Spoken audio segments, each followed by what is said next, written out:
Resume कर दूँ। Recording मैंने अपनी ऑन कर दिया। अच्छा जी, आज जो हमें बेसिकली लैब करनी है, लैब नंबर 4, उसके अंदर हम लोग ट्रांजिस्टर की जो डिफरेंट बाइसिंग टेक्निक्स होती हैं उनको हम लोग एक्सपेरिमेंटली वैलिडेट भी करेंगे और साथ साथ कुछ कैलकुलेशन भी करेंगे। मतलब बेसिकली आज की लैब के अंदर हमें करना क्या है, ये बाइसिंग टेक्निक्स को स्टडी करना है और बाइसिंग टेक्निक्स के जरिए कुछ कैलकुलेशंस हमें, कुछ वोल्टेजेस की, कुछ करंट्स की, कुछ कैलकुलेशन हमें वेरीफाई करनी है यूजिंग द सॉफ्टवेयर पार्ट। ठीक है, तो मैं बेसिकली सॉफ्टवेयर से वो वैल्यूज वेरीफाई कर रहा हूँ और आप लोग जो है बेसिकली वही चीज़ यूजिंग कैलकुलेशंस जो है वो कर रहे होंगे। सही है, तो परेशान हो, जो भी कैलकुलेशंस करनी है उसके लिए कौन से फॉर्मूला सेट यूज़ होगा, किस तरीके से यूज़ होगा, वो सारी चीज़ें जो है हम लोग आज की लैब में देखेंगे।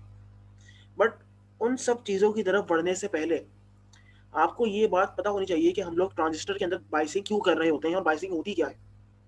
सही है, तो पहले हम जो है वो बाइसिंग की इम्पोर्टेंस कि why is biasing crucial for the transistor और किस किस तरीके से हम लोग बाइसिंग कर सकते हैं और बाइसिंग का मतलब क्या होता है वो हम देख लेते हैं। अच्छा, बाइसिंग को समझने के लिए मैंने अभी आपके सामने पेंट के ऊपर एक इस तरीके से जो है वो एक मॉसफेट का, सॉरी मॉसफेट कह रहा हूँ, ट्रांजिस्टर का आईसी और वीसीई जो है वो कर्व प्लॉट देखा है। इस आईसी वीसीई कर्व प्लॉट के अंदर जो ब्लू वाली लाइंस है उसको आप अभी थोड़ी देर के लिए भूल जाएं और जो रेड वाली, जो जिसको हम कह रहे हैं डीसी लोड लाइन, इस डीसी लोड लाइन पे अगर आप अपना फोकस करें तो मैंने प्रीवियसली आपको समझाया था कि अगर आपको डीसी लोड लाइन की हम बात करें या कोई भी लाइन की बात करते हैं तो लाइन के अंदर क्या होता है, लाइन के अंदर आपके पास दो पॉइंट चाहिए होते हैं अगर आपको लाइन प्लॉट करनी होती है।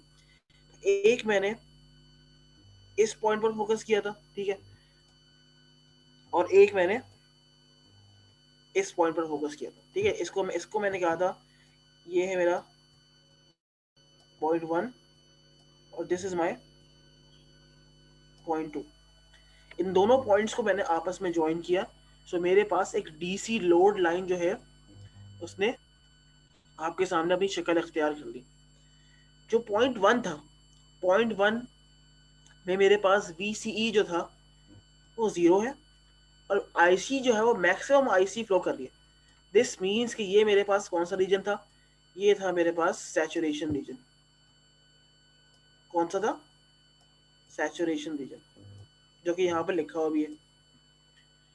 This region where IC equals to 0, IC basically क्या है, आउटपुट का करंट है, और वीसी बराबर है वीसीसी के। This is when your transistor is acting as an open switch and is in the cutoff region। सही है, तो यहाँ पर मैं लिख देता हूँ this is called a cut off region. ठीक है, ये कट ऑफ रीजन हो गया। इन दोनों पॉइंट्स को हमने प्लॉट किया या ज्वाइन किया तो मेरे पास एक डीसी लोड लाइन आ गई। और मैंने आपसे एक और बात ये कही थी कि डीसी लोड लाइन पर इन दोनों पॉइंट्स के अलावा जितने भी पॉइंट्स है, चाहे ये वाला हो, चाहे ये वाला हो, चाहे ये वाला हो, चाहे ये वाला हो, कोई भी पॉइंट होगा, ये सारे के सारे किस रीजन को रिप्रेजेंट कर रहे हैं, ये रिप्रेजेंट कर रहे हैं एक्टिव रीजन को।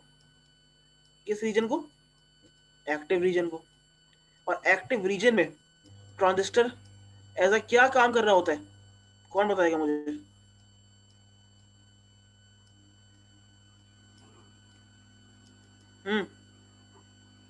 एक्टिव रीजन में ट्रांजिस्टर से आप किस, एज एन एम्पलीफायर एक्ट कर रहा होता है।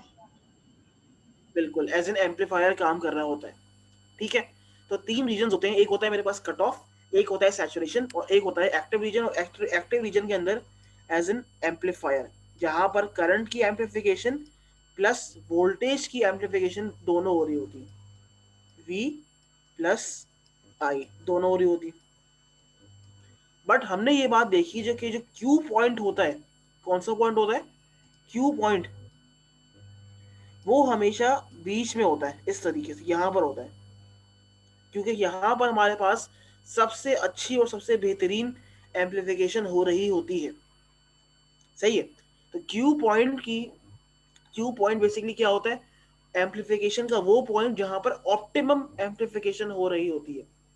अच्छा, क्यू पॉइंट के कोऑर्डिनेट्स क्या क्या है, मतलब अगर मैं बात करूं, जैसे अगर फर्स्ट करो मेरे पास अगर ये की लाइन है यूं करके, तो ये एक होता है एक्स का कंपोनेंट, एक होता है वाई का कंपोनेंट, सही है।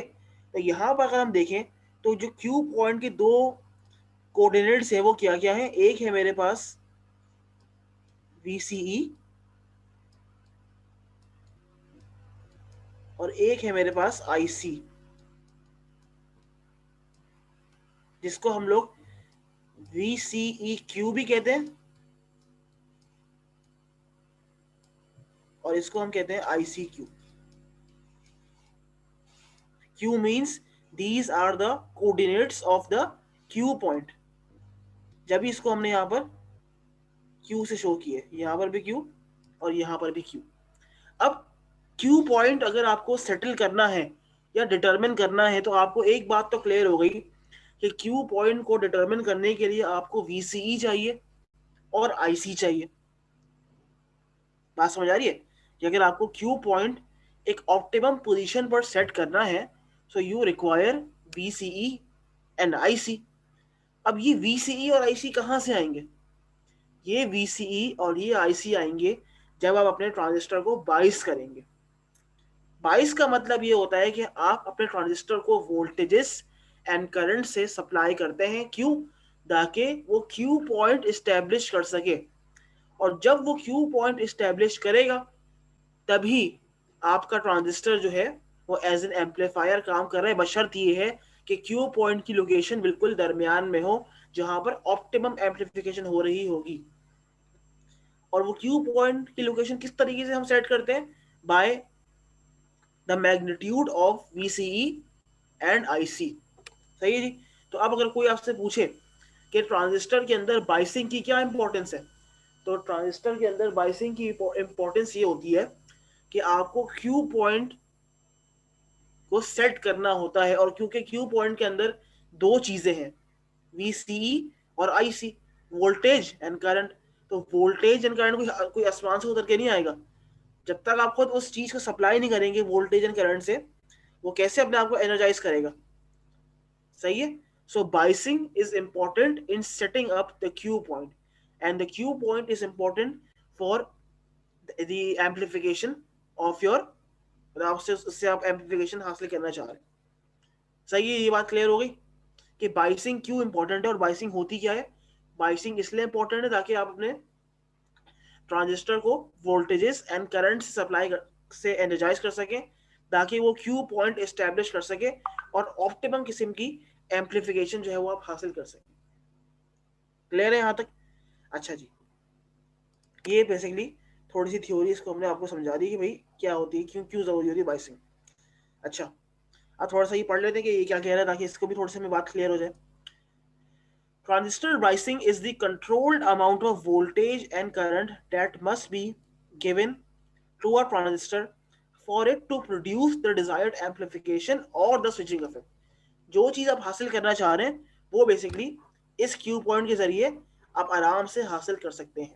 In other words, transistor must be fed the current or current of नहीं sorry the current or appropriate level of voltages or currents to their various region in order to function properly and amplify signals to the correct level, optimum level.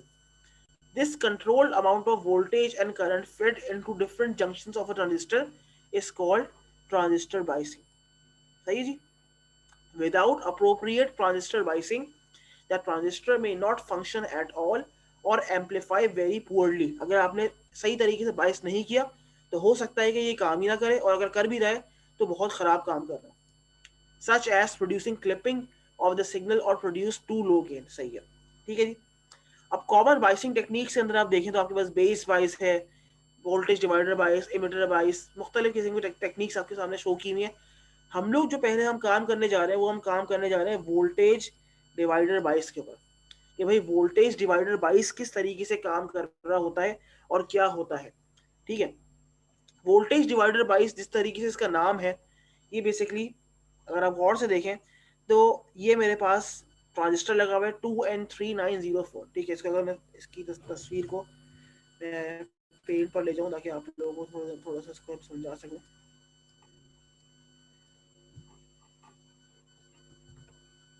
ठीक ठीक है, इसको मैं यहाँ ले आता हूँ।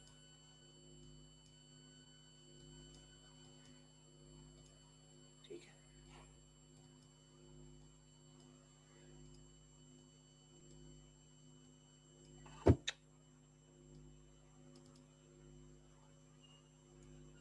ठीक है, मैं इसको यहाँ ले आया। ठीक है, this is called voltage divider biasing technique.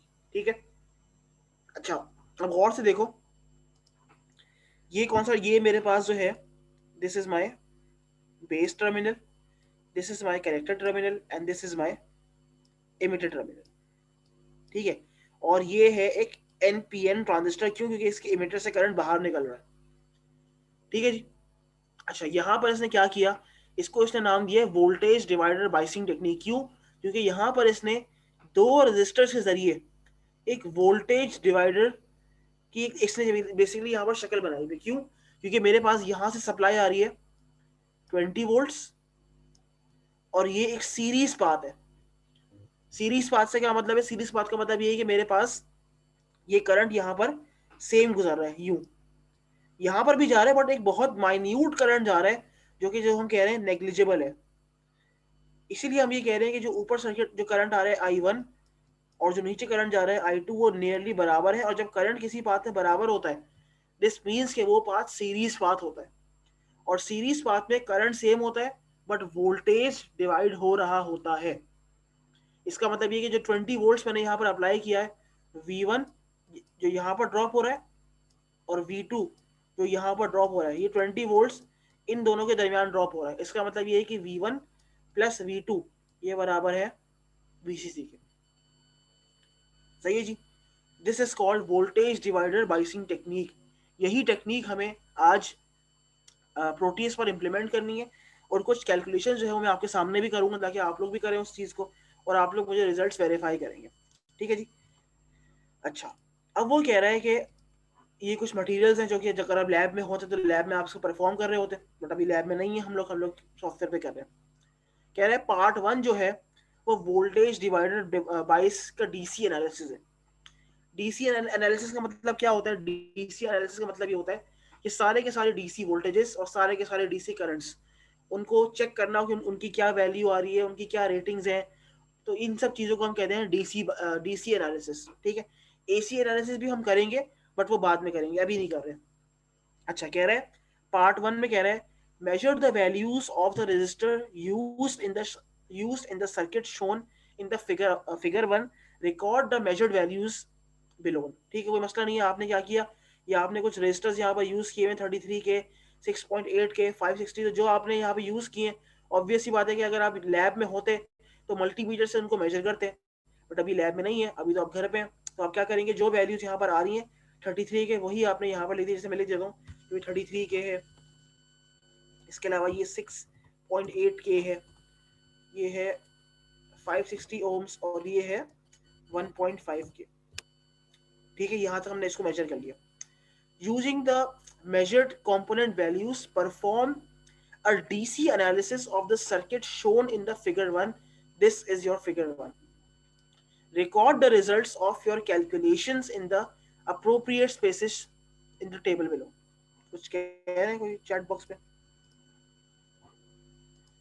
अच्छा, अब क्या कह रहा है कि आपके पास ये कुछ, इसने यहाँ पर जो है ना कुछ वैल्यूज शो की हुई हैं। ये कह रहा है कि इन वैल्यूज को जो है ना, हमें ये इनको आप कैलकुलेट भी करो, और साथ साथ इनको मेजर भी करो, ताकि आप ये चेक कर सको कि भाई दोनों वैल्यूज जो मेरे पास आ रही हैं, उनमें कोई डिफरेंस तो नहीं है, उसमें कोई कॉन्ट्रडिक्शन तो नहीं आ रही। मतलब दोनों वैल्यूज कैलकुलेशंस और जो आप मेजर कर रहे हैं सॉफ्टवेयर से, they should be approximately equal. बिल्कुल बराबर होंगी तो बहुत ही अच्छी बात है। अगर बिल्कुल बराबर नहीं हो पा रही, थोड़ी बहुत आगे पीछे हो सकती हैं, बट हमें ये वेरीफाई करना है कि जो हमने वैल्यूज निकाली है वो किस तरीके से आ रही है। अच्छा, अब पहली बात ये है कि पहले हमें क्या निकालना है, हमें निकालना है VR1। इस सर्किट में अगर गौर से देखो, तो ये मेरे पास R1 है, ये मेरे पास R2 है, ये मेरे पास RC है, ये मेरे पास RE है। अगर मुझे VR1 निकालना है, VR1 से मुराद ये है कि इस रेजिस्टर R1 के अक्रॉस वोल्टेज ड्रॉप कैलकुलेट करना है, तो कैसे करूंगा?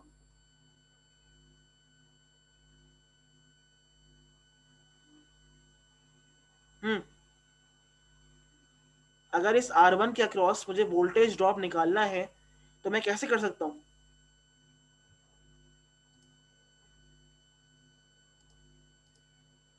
VDR, voltage divider rule. सही है। तो VDR हमें यहाँ पर VDR यूज करना है। अच्छा, मैं इसको यहाँ पे पेंट में आपको लिख के बताता हूँ ताकि आपको क्लियर हो कि भाई किस तरीके से करना है ये। हाँ सही है, VDR है। अच्छा, अब करना क्या है, हमें निकालना है इस R1 के अक्रॉस का वोल्टेज ड्रॉप, जिसको हम कह रहे हैं VR1। ये बराबर है R1 upon R1 plus R2 into VCC। क्यों? क्योंकि ये अभी मैंने बताया आपको कि ये जो पाथ है, ये वाला, ये है एक सीरियल पाथ। सीरियल पाथ कौन सा होता है? सीरियल पाथ वो होता है जहां पर करंट कांस्टेंट रहता है, करंट सेम रहता है। कुछ करंट यहाँ पर जा जरूर रहा है बट वो इतना कम है कि उसको हम निग्लेक्ट कर सकते हैं, और हम कह सकते हैं कि जो ऊपर से करंट आ रहा है I1 और जो नीचे करंट जा रहा है I2, वो नियरली बराबर है। जब करंट बिल्कुल बराबर होते हैं या नियरली बराबर होते हैं, सो वो पाथ बनता है सीरियल पाथ जहां पर वोल्टेज डिवाइड होता है।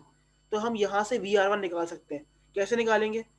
इसकी वैल्यू आएगी 33K upon 33K plus 6.8K into 20।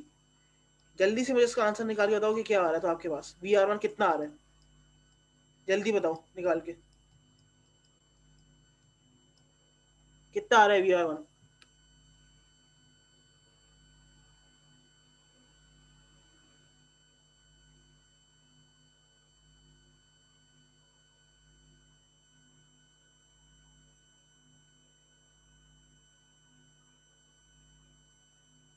जी कोई है भी है, सुन भी है, सब बैठे हुए चुप करके? VR1 निकाल के बताएं क्या आ रहा है।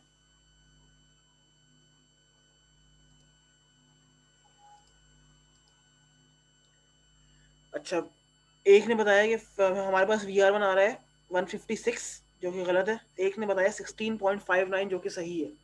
तो 16.59 जो है वो मेरे पास आ रहा है VR1। ठीक है, तो इसको मैं यहाँ लिख देता हूँ कि मेरे पास जो VR1 आ रहा है वो आ रहा है 16.59 वोल्ट्स। ठीक है जी,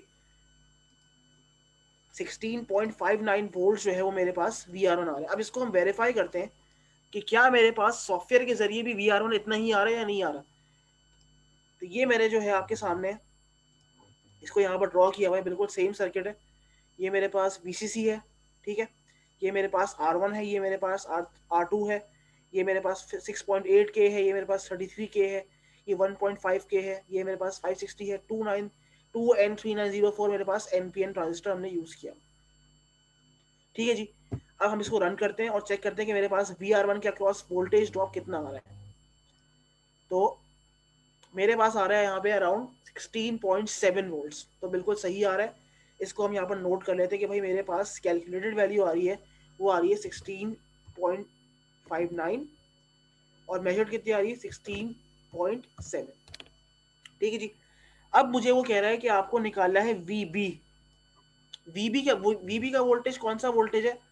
VB का वोल्टेज, मेरे पास जो वोल्टेज है वो है, अगर मैं इसको वापस यहाँ पे ड्रॉ करूँ, हाँ ठीक है, इसको जरा मैं आपके सामने वापस ड्रॉ करना, वापस तो नहीं, हाँ कोई कुछ कह रहा है मेरे ख्याल से चैट बॉक्स पे। एक मिनट।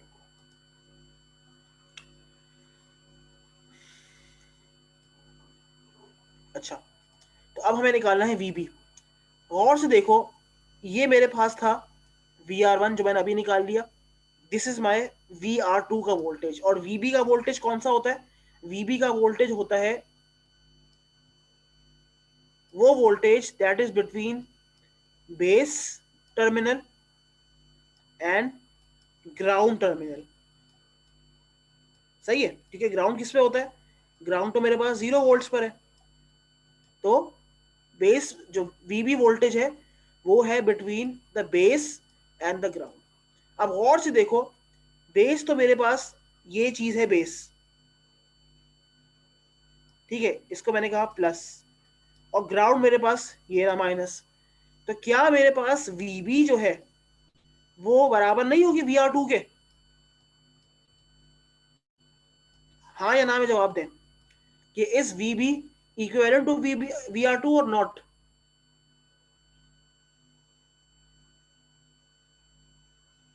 जवाब दें।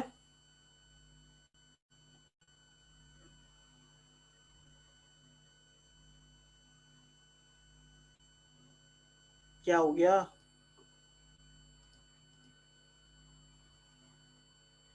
अच्छा, किसी ने कहा है यस, किसी ने कहा है नो। यस इसका आंसर है, ठीक है। इसका आंसर ये है कि मेरे पास वीबी जो है वो बिल्कुल मेरे पास VR2 के बराबर है। क्यों?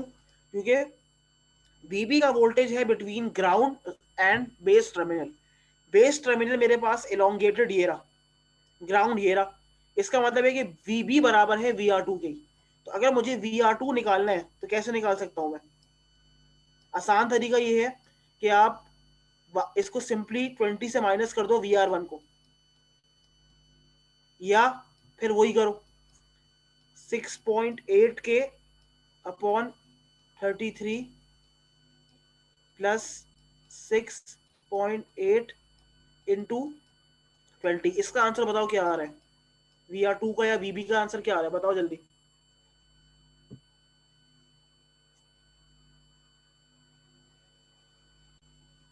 हम्म इसका आंसर कंफर्म करें, क्या आ रहा है इसका आंसर? 3.41 सही है, गुड है।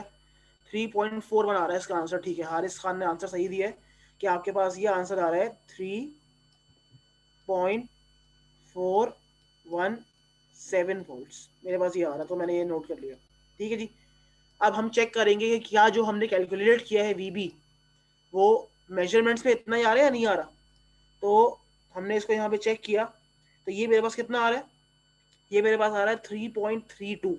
तो मैंने कहा चलो ठीक है, थोड़ा बहुत फर्क आ रहा है इसमें, तो इतना इशू नहीं है, इसको हम यहाँ पे नोट कर लेते हैं। हमने कहा कि भाई कैलकुलेशंस के अकॉर्डिंग मेरे पास आ रहा है 3.417, और यहाँ कितना आ रहा है? यहाँ आ रहा है 3.32। अच्छा, अब हमें निकालना है VRE। VRE क्या है और से देखो, तो RE क्या था? RE मेरे पास ये रजिस्टर था, सही है। RE मेरे पास क्या चीज थी? ये रजिस्टर थी। अब हमें इसका वोल्टेज ड्रॉप निकालना है, हमें निकालना है VRE। तो वो कैसे निकालेंगे वो हम चेक करते हैं। अच्छा, एक बात याद रखना कि जो आगे आने वाले स्टेप्स हैं वो प्रीवियस स्टेप से लिंक्ड होते हैं। क्या होते हैं? लिंक्ड होते हैं। अच्छा, अभी हमने आपके सामने VB निकाला, ठीक है। वो कितना आ रहा था? वो आ रहा था 3.417 वोल्ट्स, ठीक है। अगर हम बात करें एक नॉर्मल ट्रांजिस्टर की, तो नॉर्मल ट्रांजिस्टर का VBE क्या होता है?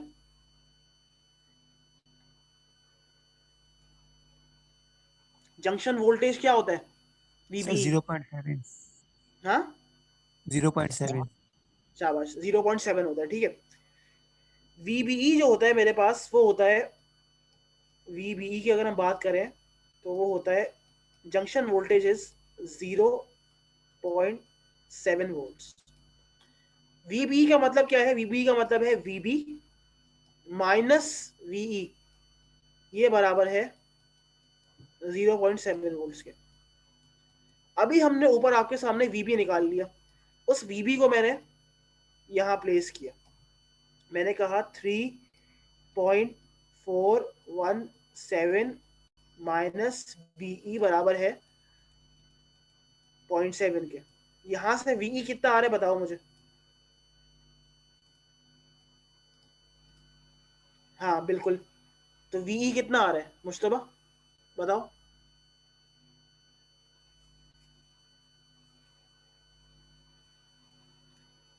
What is the value of VE, कितनी आ रही है वीई, जब मैं इनको यहां से माइनस करूंगा तो कितनी आएगी,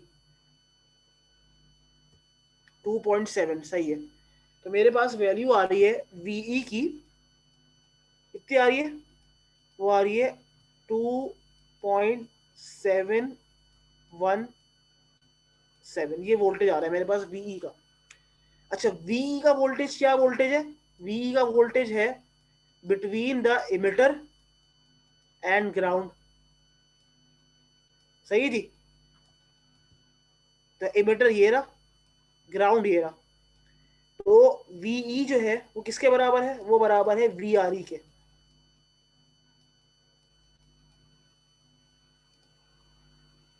बात समझ आ रही है, वीई जो है वो बराबर है वीआरई के। तो मेरे पास वीआरई कितना आ गया, 2.717। अब हम यहाँ इसमें जाते हैं, क्या उसके पास भी इतना ही आ रहा है, उसके पास कितना आ रहा है 2.61, तो ठीक है, हमारा सही आ रहा है। तो हमने यहाँ पर नोट कर लिया, हमारे पास आ रहा है 2.717, और इस पे कितना आ रहा है 2.61। अब वो कह रहा है, अब जो मेन काम है वो कह रहा है कि अब निकालो आप आईसी क्यू जैसे मैंने शुरू में बताया कि क्यू पॉइंट की जो कोऑर्डिनेट्स हैं उसको हम लेबल करते हैं वीसीई क्यू से और आईसी क्यू से। बेसिकली ये वीसीई और आईसीई मतलब ये कैरेक्टर करंट ही है, बट क्यू का मतलब ये है कि ये खास तौर पर क्यू पॉइंट का कोऑर्डिनेट है। तो आपको यहाँ पर आईसी क्यू निकालना है जो बेसिकली क्यू पॉइंट की वैल्यू है। अच्छा ठीक है, हमने कहा कोई मसला नहीं, अभी निकाल लेंगे। कैसे निकलेगा, अब अगर गौर से देखना, वापस जाते हैं पेन पर, और इसको ज़रा मैं पहले जगह देख लूँ, जगह मेरे पास यहाँ पर है। ठीक है, मैं ज़रा इस सर्किट को बार बार इसलिए लेके आऊँ ताकि आप लोगों को मैं समझा सकूँ सही तरीके से, ताकि कोई मसला ना हो आपको। अच्छा, आप इधर आ गए हम,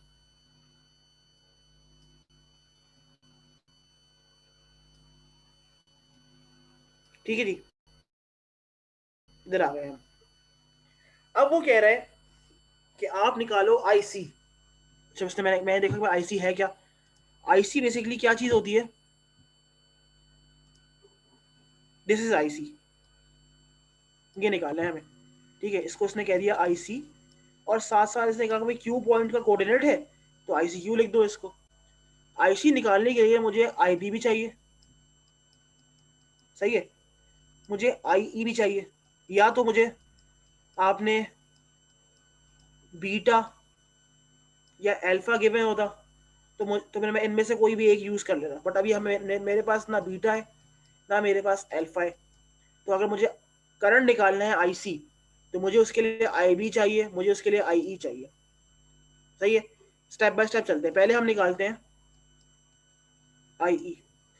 आईई निकालने का क्या तरीका है, करंट होता है वोल्टेज अपॉन रेजिस्टेंस, ये बराबर है V R E upon R E, Ohm's law, बिल्कुल ओम्स लॉ, ठीक है। वी आर ई मैंने अभी निकाला है, कितना आ रहा था, मेरे पास आ रहा था जो मैंने कैलकुलेट किया था 2.717 को डिवाइड करो, आर ई कितना है 560 ओम्स। और मुझे जल्दी से बताओ कि आपके पास आई ई क्या आ रहा है, कितना आ रहा है आई,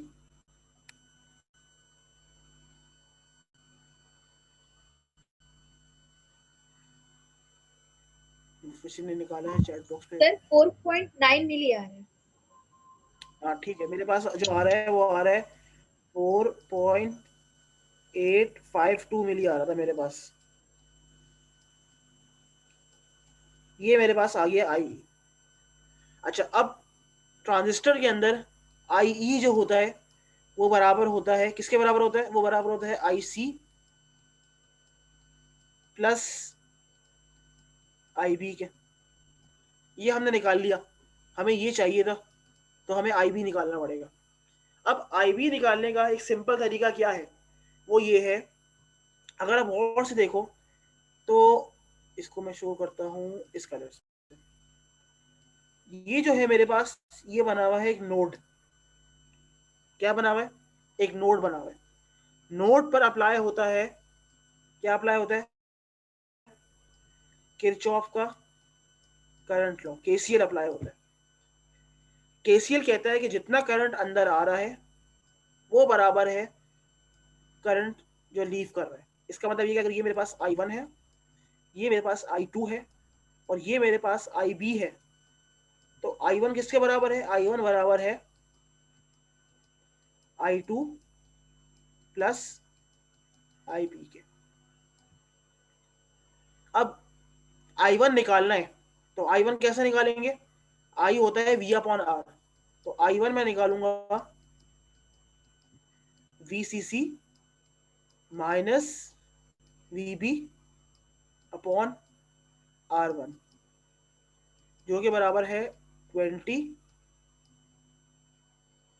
सही है, माइनस 3.417 अपॉन R1 कितना है? 33K। इसका आंसर निकालो कितना आ रहा है?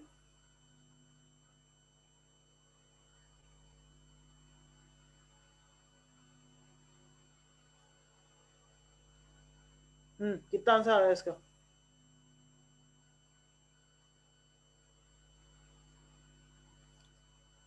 ये I1 निकाल लूं अभी मैं। I1 ये वाला करंट है जो यहां से यहां तक फ्लो कर रहा है।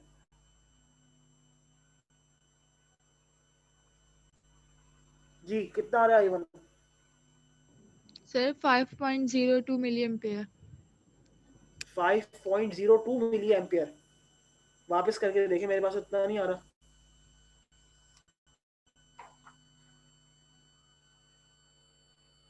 मेरे पास तो 0.5 मिली एम्पियर आ रहा है।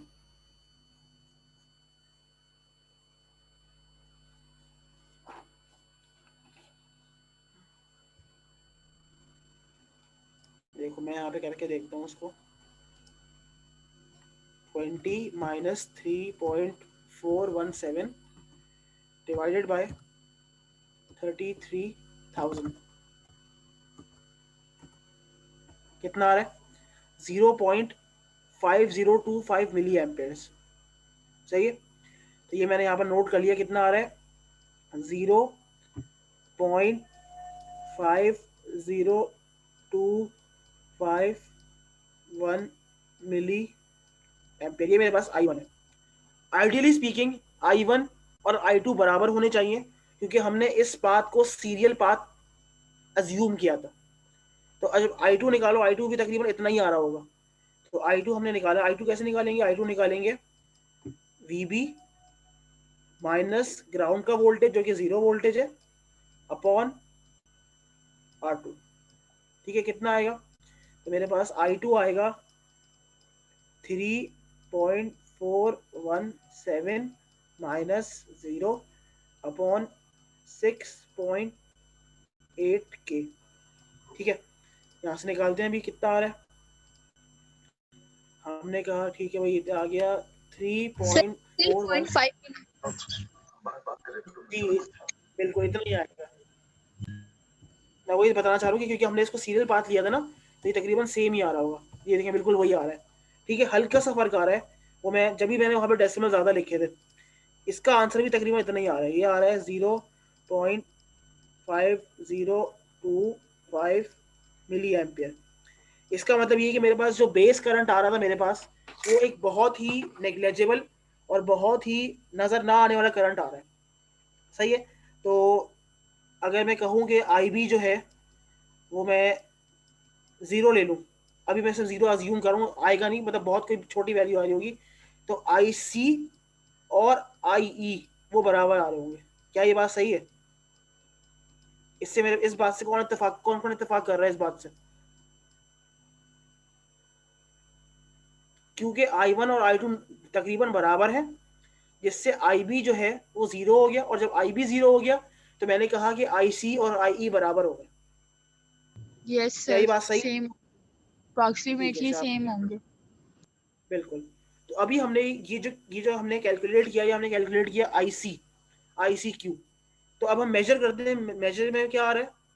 तो मेजरमेंट में मेरे पास कितना आ रहा है 4.65, तो हम लोग तकरीबन करीब करीब ही है, क्योंकि मेरे पास कितना आ रहा था 4.85 आ रहा था, इसके पास आ रहा है 4.65, कोई मसला नहीं है, 4.85 मेरे पास आ रहा है और इसके पास जो आ रहा है वो आ रहा है 4.65 मिली एम्पियर।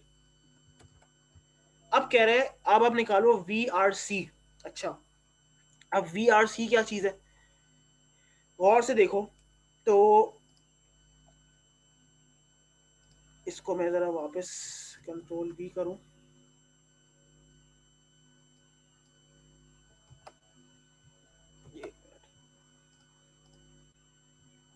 अच्छा VRC जो है वो बेसिकली मेरे पास इस रेजिस्टर RC के अक्रॉस का वोल्टेज ड्रॉप जो है ना प्लस माइनस, इसको वो कह रहा है VRC। क्या कह रहा है इसको VRC। अब हमें VRC निकालने के लिए क्या करना पड़ेगा, अब गौर से देखें, जिस तरह मैंने आपको बताया कि जो हर स्टेप जो है ना वो प्रीवियस स्टेप से लिंक्ड होता है, हर स्टेप जो है वो प्रीवियस स्टेप से लिंक्ड है आपका। पहली बात तो ये क्लियर कर लो कि जितने भी स्टेप आपके पास है वो प्रीवियस स्टेप से लिंक्ड है। अच्छा, अब हमें क्या निकालना है, हमें निकालना था VRC। अच्छा तो रुक जाओ, अभी इसको चेक करते हैं कि VRC किस तरीके से निकालते हैं। हमने लगाई वही ओम्स लॉ, IC जो है वो बराबर है VCC minus VC upon RC, सही है, ये बराबर है इस चीज के। अच्छा इन लोग को मेरे पास जो है ना, ये मैं तो चेक कर लूँ कितना आ रहा था ये, ताकि मुझे अंदाजा रहे। ये मेरे पास आ रहा था 6.97। अच्छा, ताकि मुझे अंदाजा रहे कि जो हम कर रहे हैं वो सही कर रहे हैं या नहीं कर रहे हैं। ठीक है, तो ये हमने यहाँ से VC निकाला, ठीक है, VE और हमें VRC निकालना है, ठीक है ठीक है ठीक है, कोई मसला नहीं, ठीक है जी। तो इस तरीके से हमने कर लिया। अच्छा अभी ये जो ऊपर वाली टर्म है VCC माइनस VC, ये असल में यही चीज है VRC के बराबर, ठीक है। तो आप कुछ भी नहीं करना, आपने मल्टीप्लाई कर दिया RC को IC से। IC कितना आया था 4.85 मिली, इसको आप RC से मल्टीप्लाई करो, RC कितना है आपके पास, RC है 1.5 किलो। जरा करो उसको, बताओ आंसर कितना आ रहा है।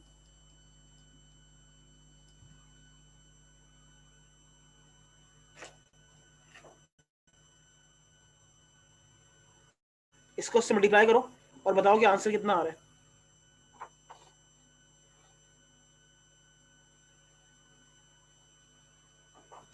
सर 7.27 वोल्ट आ रहा है। ओके, ये मेरे पास आ रहा है 7.27 वोल्ट्स वाया कैलकुलेशन, ठीक है। अब चेक करते हैं कि वहां पे कितना आ रहा था। यहाँ पर आ रहा है 6.97 या अराउंड 7 ही आ रहा है इसका भी, तो हमारा बिल्कुल सही आ रहा है, ठीक है। तो कैलकुलेशन से कितना आ रहा है 7.27, इसका आ रहा है 6.97। आखिरी में कह रहा है कि अब निकालो VCE, VCE निकालना है आपको। अच्छा भाई, अब VC निकाल लेते हैं। VC निकालने में क्या होगा, अब गौर से देखना। अब मैं दूसरा कलर यूज करता हूँ। VCE जो निकालना है हमें, क्या निकालना है VCE, वो बराबर है VC माइनस VE के। हमें VC निकालना है और उसको निकालने का ये तरीका है, याद रहे कि VE हम पहले निकाल चुके हैं ऊपर, हमें VC निकालना है और हर स्टेप प्रीवियस स्टेप से लिंक्ड है। तो अब मुझे कोई बता सकता है कि जो मैंने अभी यहाँ से अभी जो ये ग्रे कलर में स्टेप किया हुआ है, यहाँ से मैंने VRC निकाला जो कि बराबर था VCC माइनस VC के।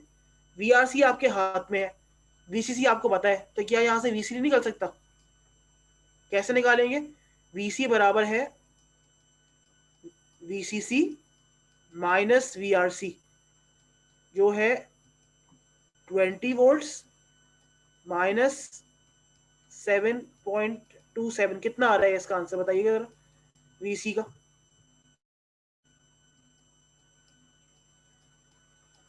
12.72 सर। ठीक है, 12.72 जो है वो मेरे पास VC की वैल्यू आ गई। अच्छा, और VE मैंने पहले ऊपर निकाला था, वो मैं ऊपर ढूंढता हूँ जाके कहाँ निकाला था मैंने। VE मैंने ये निकाला हुआ, ये देखो। तो इसको मैं ले आऊंगा यहाँ पर, कितना आता 2.717 माइनस 2.717। इसका आंसर बताएं क्या आ रहा है।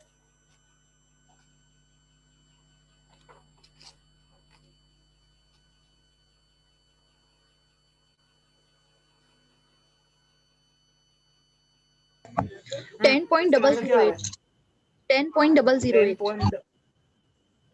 अच्छा, 10.008 वोल्ट्स आ रहा है VCE, जो हमने कैलकुलेट किया है। अब चेक करते हैं कि मेजरमेंट से कितना आ रहा है। तो इसका आ रहा है 10.4, तो बिल्कुल सही आ रहा है हमारा। ठीक है, इसको हम यहाँ पे नोट कर लेते हैं, 10.008, और इसका आ रहा है 10.4। तो नियरली हमने DC एनालिसिस का सारा काम यहाँ पे कर लिया, और कैलकुलेशंस को और मेजरमेंट्स को हमने साथ साथ वेरीफाई भी कर लिया कि भाई दोनों चीजें जो है वो नियरली सेम ही आ रही है। ओके, क्लियर है। अच्छा, अब वो कह रहा है कि construct the circuit shown in figure 1, use your DMM to measure the values listed. वो हमने कर लिया, हमने स्टेप 2 और स्टेप 3 हमने साथ साथ कर लिया। सही जी। अच्छा, अब वो कह रहा है कि पार्ट नंबर 2 में कह रहा है the affect of input based resistance पे क्या फर्क पड़ रहा है।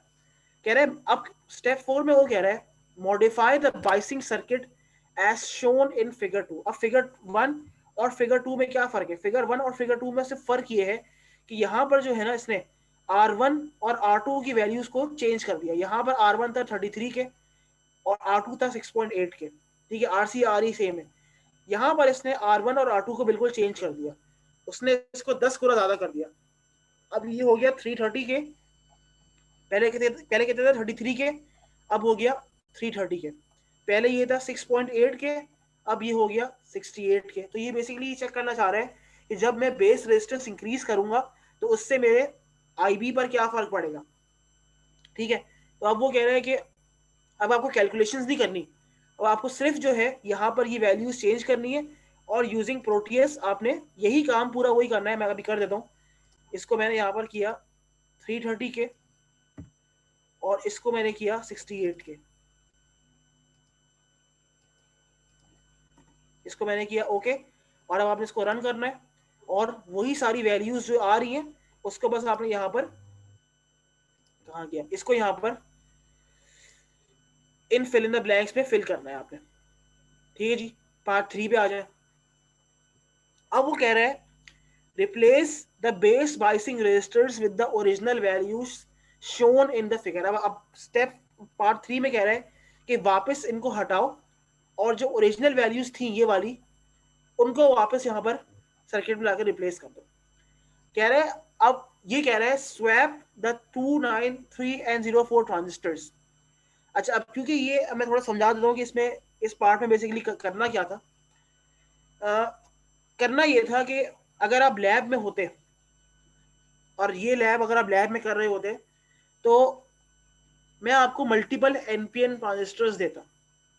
ठीक है, हो सकता है 2N3904 की जगह अब एक काम ही करते कि मैं आपको 2N222 दे देता। तो अब करना ये है कि अब आपको ट्रांजिस्टर चेंज करना है। अच्छा, अब सवाल ये है कि ट्रांजिस्टर चेंज करने से क्या चीज चेंज होती है। कॉमन सेंस का सवाल है कि अगर मैं ट्रांजिस्टर चेंज कर रहा हूं तो क्या चीज चेंज हो जाएगी। जी,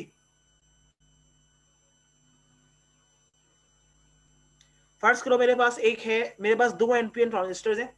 एक है 2N3904, एक है 2N222। दोनों में क्या फर्क है।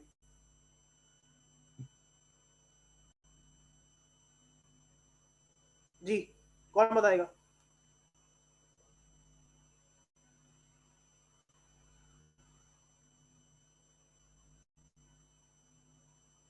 क्या दोनों के करंट एम्प्लीफिकेशन रेशियोज बीटा बराबर होंगे।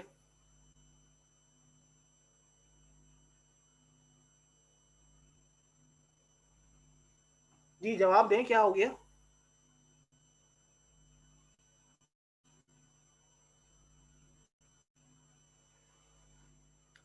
अब मैं नाम लेके पूछता हूँ फिर, ताकि आप लोग जो है ना इस तरह ही बोलेंगे, मुझे नाम लेके पूछना पड़ेगा। जी शारिक बताएं, जो मैंने सवाल पूछा उसका क्या जवाब है? ठीक है, इसका मतलब एक क्लास में है ही नहीं मौजूद, ये सब लॉगिन करके चले गए। अच्छा खुशबख्त, आपको जवाब पता है इसका? सर बीटा में वेरिएशन आएगी। जी बीटा में वेरिएशन आएगी, ठीक है। अगर हम बात कर रहे हैं मुख्तलिफ ट्रांजिस्टर्स की, तो भले उनकी फैमिली सेम है, भले वो एनपीएन ट्रांजिस्टर्स हैं, बट हर ट्रांजिस्टर की अपनी बीटा की वैल्यू जो है वो अलग अलग होती है। तो अब हम करेंगे क्या, अब हम यहाँ पर प्रोटीज में जाएंगे और D3 के इसको हम करते हैं 6.8 के, और अब हम यहाँ पर अपना एनपीएन ट्रांजिस्टर ही चेंज कर रहे हैं।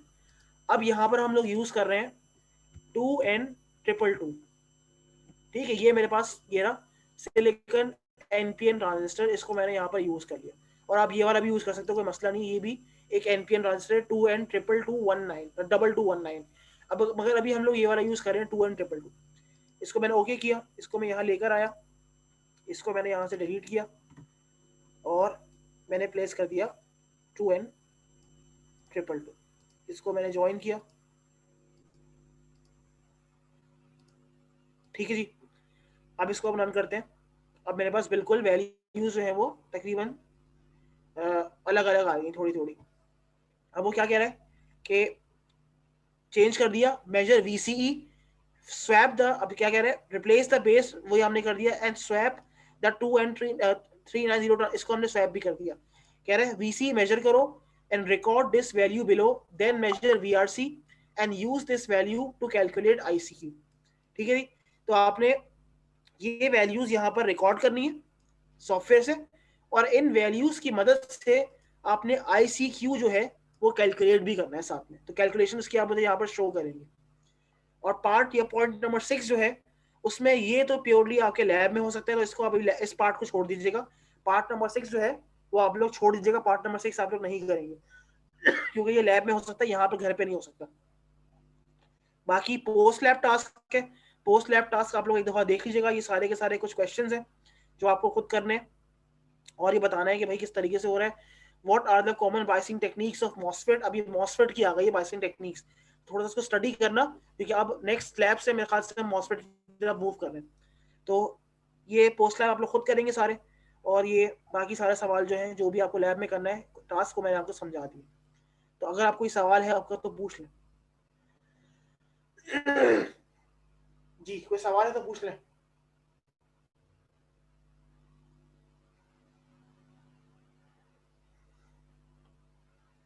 वरना मैं अटेंडेंस पे लूंगा और क्लास हम एंड कर सकते हैं फिर।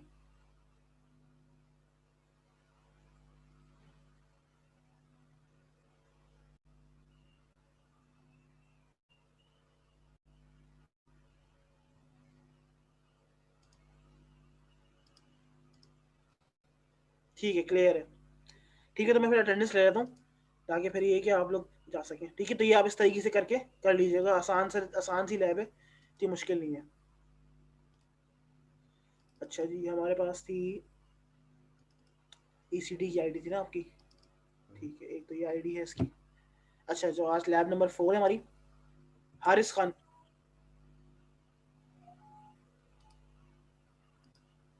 Haris Khan present sir. सही है। Sadia. Present. Mohammad Hasnain. Mohammad Hasnain.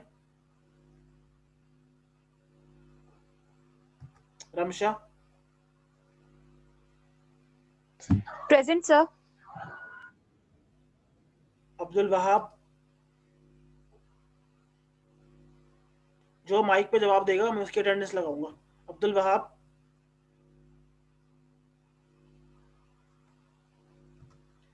Mohammad Shariq.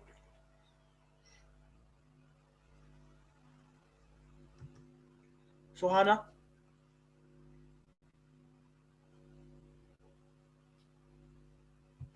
Tanzeel, Present, sir. Mushtaba, present sir. Mohammad फाहम,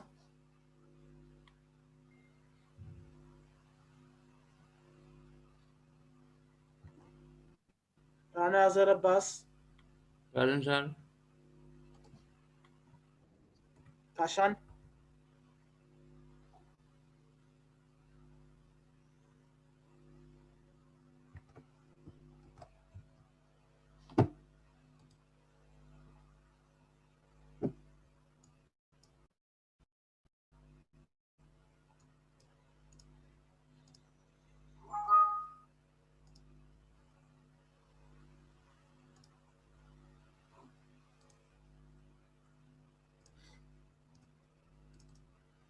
अच्छा दूसरी आईडी हमारे पास किधर चली गई, कंट्रोल इसका, Mohammad Aamir, Mohammad Aamir,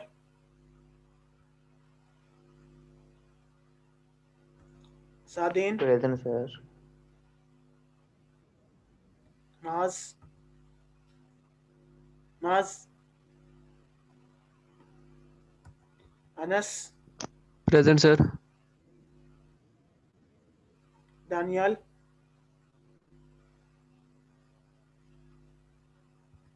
Mohammad Ali, Present, sir. Mohammad Ali, Present. Sorry ठीक है, जी जी ठीक है, Mehran,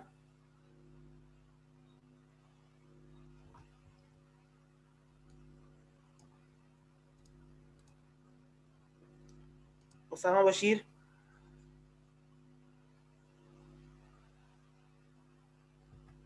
खुशबक, Present, sir. Shamaila, Yes, sir. Maheen, Present, sir. मिकदद, एक चैट बॉक्स पे कुछ आया है, ठीक है राना, कोई मैं देख लूंगा, मिकदद, ठीक है, तो ये आपकी मैं देख लूंगा, उसका राना मैं देख लूंगा, उसको फाहम की लगा दूंगा, मसला नहीं, Sir, I am present. ठीक है। तो बस आज के लिए अब इतनी ही। Sir. कौन? Sir, Kashan. काशान,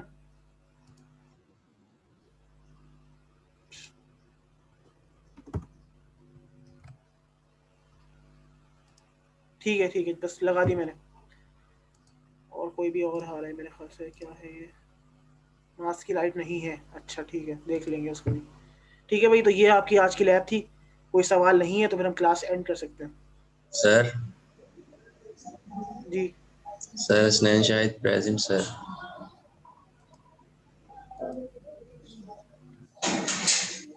सही है।